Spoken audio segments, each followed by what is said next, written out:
I Rangiatia is an exhibition which shows the portrayal of Maori myth and legend in print, and curator Lorraine Johnston says the title is derived from a Maori proverb.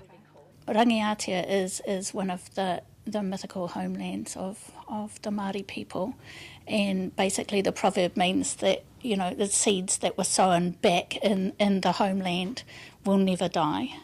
And so the idea behind using that title for the exhibition was that these stories will never die as long as they are retold, whether it's orally or in print. The collection starts with the earlier European books from the 1850s, which collected stories and published them translated into English, when European writers put in pictures of fairies and assorted Pakeha-fied illustrations. Because the idea at the time was that Māori would either die out or assimilate, and these stories would be lost if they weren't recorded. So they were sort of collected as artefacts in those days.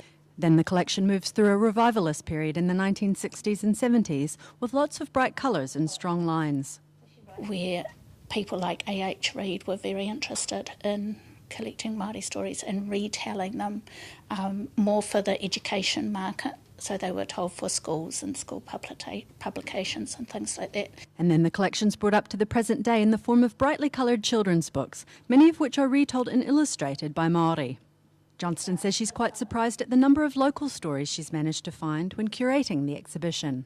Most of the big collectors in the early days, the ethnographers, were working in the North Island and didn't show terribly much interest in the South Island, especially this far south. So I was quite pleased really at the number of southern South Island stories I did manage to discover. And Johnston says the narrative of the display is like a whakapapa in itself, which traces back as far as she could go and creates a history right through to the present day.